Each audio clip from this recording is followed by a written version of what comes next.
আসসালামু আলাইকুম। আশা করি সবাই বেশ ভালো আছেন, সুস্থ আছেন। আমি ডক্টর রূপা বলছি। তো আজ আমরা যে বিষয়টি নিয়ে কথা বলবো সে বিষয়টা হচ্ছে যে আয়রনের ঘাটতি বা আয়রন ডেফিসিয়েন্সি। এটা বাংলাদেশে গড়পড়তা আমি বলবো যে বেশিরভাগ মহিলা অথবা মেয়েদের মধ্যে এটা খুব কমন। কারণ হচ্ছে যে খাবারে আয়রনের ঘাটতি, যেটা খুবই কমন হতে পারে হচ্ছে যে একটা সময় বাংলাদেশের গ্রামাঞ্চলে কৃমির সংক্রমণ খুব বেশি থাকার কারণে বাচ্চাদেরও আয়রনের ঘাটতি হতো। আর হতে পারে হচ্ছে প্রেগনেন্সির সময় আয়রনের ডিমান্ড বেড়ে যায়, চাহিদা বেড়ে যায়।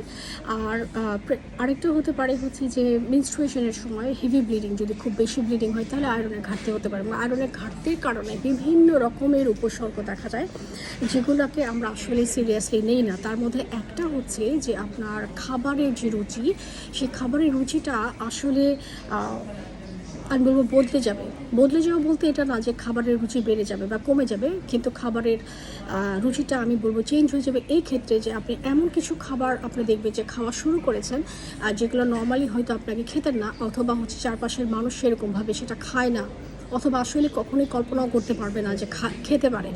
সেটা কীরকম হতে পারে যে প্রথমে দেখা যায় যে আপনারা হচ্ছে যে টক জাতীয় খাবারের চাহিদা খুব বেড়ে যায়, প্রচুর পরিমাণ টক খাচ্ছে, আচার খাচ্ছে, তারপরে হচ্ছে জলপাই, কাঁচা আম, এগুলোর প্রতি দেখা যায় মেয়েদের আসলে একটা ক্রেভিং তৈরি হয়। এবং আমরা বলি যে হ্যাঁ, প্রেগনেন্সির সময় দেখা যায় যে অনেকে হচ্ছে যে স্পেশালি যে প্রচুর পরিমাণে টক জাতীয় খাবার খান। আমরা মনে করি এটা খুব স্বাভাবিক, এটা আসলে স্বাভাবিক কিছু না। হ্যাঁ, অনেকের টক ভালো লাগতে পারে, বাট নর্মালি বেশিরভাগ ক্ষেত্রে দেখা যায় যে আসলে শরীরে আয়রনের ঘাটতির কারণে এই টকজাতীয় খাবার, যেহেতু টকজাতীয় খাবারে ভিটামিন সি বেশি থাকে, অতএব হচ্ছে ভিটামিন সি কিন্তু আয়রন অ্যাবজর্পশনে হেল্প করে, যার কারণে বডিরই শরীরেরই একটা মেকানিজম, একটা কোপ আপ করার একটা মেকানিজম আয়রনের অ্যাবজর্পশনটা বাড়ানোর জন্য বেশি বেশি টক জাতীয় খাবার প্রতি ক্রেভিং তৈরি করা, এটা শরীর চেষ্টা করে আয়রনের ঘাটতি এভাবে পূরণ করবার জন্য। কিন্তু আয়রনের ঘাটতি যদি খুব বেশি হয়, স্পেশালি যখন নাকি প্রেগনেন্সির সময়, যখন নাকি আয়রনের চাহিদা বেড়ে যায় এবং অলরেডি একটা মহিলার যদি আয়রনের ঘাটতি থাকে, তখন দেখা যায় আমাদের গ্রামাঞ্চলে দেখা যায় যে মাটি খাচ্ছে, শুকনো মাটি খাচ্ছে, তারপরে হচ্ছে যে ইট খাচ্ছে, ইট ভেঙে খাচ্ছে, অথবা মাটির ঢিলা বলে ওগুলো খাচ্ছে। এবং আমরা দেখা যায় যে এবং অনেক রকমের অ্যাবনর্মাল অ্যাপেটাইট, যেটাকে আমরা পিকা বলি আসলে, যে সাবান খাচ্ছে, কাঁচা সবজি খাচ্ছে, যেগুলো নর্মাল মানুষ আসলে খায় না, এবং মিডিয়াতে সেগুলোকে খুব ফলো করে প্রচার করা হয়। কিন্তু এই যে প্রচার করা হচ্ছে, এটার পিছনে বেশিরভাগ ক্ষেত্রে দেখা যাবে এটা হতে পারে সাইকিয়াট্রিক, মানে মানসিক কোনো অসুস্থতার কারণে হতে পারে, কিন্তু বেশিরভাগ ক্ষেত্রে দেখা যায় তার ভিটামিনস অথবা মিনারেলসের কোনো ঘাটতি আছে, স্পেশালি আয়রনের ঘাটতি আছে। এবং সেই ক্ষেত্রে যেটা আসলে করা উচিত, এত ফলো করে প্রচার না করে আপনারা যদি চারপাশে এই ধরনের মানুষ দেখতে পান, মহিলা দেখতে পান, স্পেশালি মহিলাদেরই যেহেতু আয়রনের ঘাটতি হয়, তাহলে সেই ক্ষেত্রে তার আসলে একজন ডাক্তারের কাছে গিয়ে তার ভিটামিনস মিনারেলসগুলো চেক করে নেওয়া উচিত, আয়রন প্রোফাইলটা চেক করে নেওয়া উচিত। এবং আয়রনের যদি ঘাটতি থাকে, তাহলে শুধু কম ঘাটতি থাকে, তাহলে পরে আয়রন ক্যাপসুল, যেটা প্রতিদিন খেতে হবে, ডাক্তার বলে দিবেন কীভাবে খেতে হয়। আর যদি বেশি পরিমাণে ঘাটতি থাকে, তাহলে পরে হচ্ছে আয়রন কিন্তু স্যালাইন হিসেবেও পাওয়া যায়, ইনফিউশন না লাগে।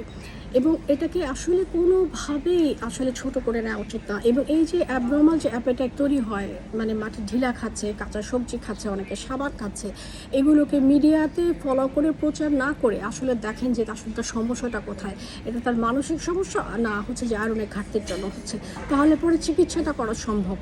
হ্যাঁ, এবং আরেকটা ব্যাপার যেটা হলো সেটা হলো যে যদি প্রমাণিত হয় যে আপনার শরীরে আয়রনের ঘাটতি আছে, এবং সেক্ষেত্রে আমি বলবো যে বাংলাদেশে এখন রক্তরোগ বিশেষজ্ঞ যে আছেন, একজন ডক্টর আপনাকে দেখবার পর, আপনার ব্লাড টেস্ট করবার পর প্রমাণিত হয়ে গেছে যে আপনার আয়রনের ঘাটতি আছে, তখন আপনাকে একজন রক্তরোগ বিশেষজ্ঞের কাছে রেফার করবেন, হেমাটোলজিস্টের কাছে রেফার করবেন। এবং বাংলাদেশে এখন আমি বলবো যে এই যে হেমাটোলজিস্ট, যে আমি বলবো যে অনেক ভালো চিকিৎসা দিচ্ছেন তারা, চিকিৎসকরা, তাদের কাছে যেতে হবে। এবং কখনোই আয়রনের ডেফিসিয়েন্সিটাকে ছোটোভাবে নেওয়া যাবে না, এই কারণে যে আয়রনের ডেফিসিয়েন্সি হলে পরে বিভিন্ন রকমের সিমটম হয়, প্রথমত অবশ্যই আপনার শরীরে রক্তের পরিমাণ কমে যাবে, আপনি টায়ার্ড ফিল করবেন, আপনার বিরক্ত লাগবে, আপনি কাজে মনোযোগ দিতে পারবেন না। আপনার হচ্ছে যে এবং হচ্ছে যে প্রেগনেন্সির সময় যদি আয়রনের ঘাটতি থাকে তাহলে যে বাচ্চাটা থাকে তারও তো ঘাটতি পড়বে এবং তারও কিন্তু বিভিন্ন রকমের জটিলতা হয়। তার মধ্যে হচ্ছে যে আমরা এখন যেগুলো বলি যে হাইপার অ্যাক্টিভ ডিসঅর্ডার থাকে, বাচ্চারা জন্মের পর অতিরিক্ত চঞ্চল থাকে এবং হচ্ছে যে বাচ্চারা অল্পতে বিরক্ত হয়ে যায়, বাচ্চাদের কোনো ব্যাপারে কোনো মনোযোগ বসে না, হওয়ার পরে আপনারা দেখবেন বাচ্চা ঠিকমতো ঘুমাচ্ছে না। এই জিনিসগুলো হয় মায়ের যদি আয়রনের ঘাটতি থাকে তাহলে পরে এই ধরনের ঘটনা ঘটতে পারে। অতএব বোঝা যাচ্ছে যে আয়রনের ঘাটতিটাকে ছোটোভাবে নেওয়া উচিত না এবং এই মিস ইন্টারপ্রিটেশন যে কেন প্রচুর টক খাচ্ছে, প্রচুর ঝাল খাচ্ছে, কেন উল্টাপাল্টা খাচ্ছে, এগুলোর জন্য অবশ্যই একজন ডাক্তারের পরামর্শ নেবেন এবং অবশ্যই আমি বলবো যে ব্লাড টেস্ট করান, আয়রন প্রোফাইলটা করান, ভিটামিনস মিনারেলসগুলো চেক করেন এবং প্রেগনেন্সির সময় ডক্টর যখন আপনাদেরকে আয়রন ক্যাপসুল ট্যাবলেট প্রেসক্রাইব করে সেটা রেগুলার নিয়মিত খাবেন, কারণ আপনার জন্য ভালো হবে এবং আপনার বাচ্চার জন্য ভালো হবে। অতএব হচ্ছে যে আজকে যে ব্যাপারটা নিয়ে বলার ইচ্ছা ছিল এবং বলেছি সেটা হচ্ছে পিকা, মানে হচ্ছে যে অ্যাবনর্মাল অ্যাপেটাইট, মানে হচ্ছে আমি যদি বলতে চাই যে একটা উদ্ভট অথবা অদ্ভুত রকমের খাবারের রুচি তৈরি হতে পারে আয়রনের ঘাটতির জন্য, যেটা আমরা মিডিয়াতে খুব দেখাই। আসলে সেটা হয়েছে আসলে আয়রনের ঘাটতির জন্য।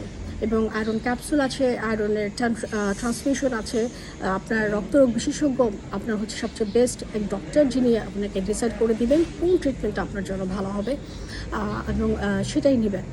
সো এই তো আজ একটুকু বলবার ছিল।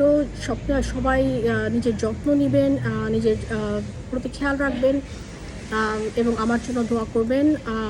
শুভ সকাল সবাইকে, এখানে সকাল। আল্লাহ হাফেজ, ভালো থাকবেন সবাই।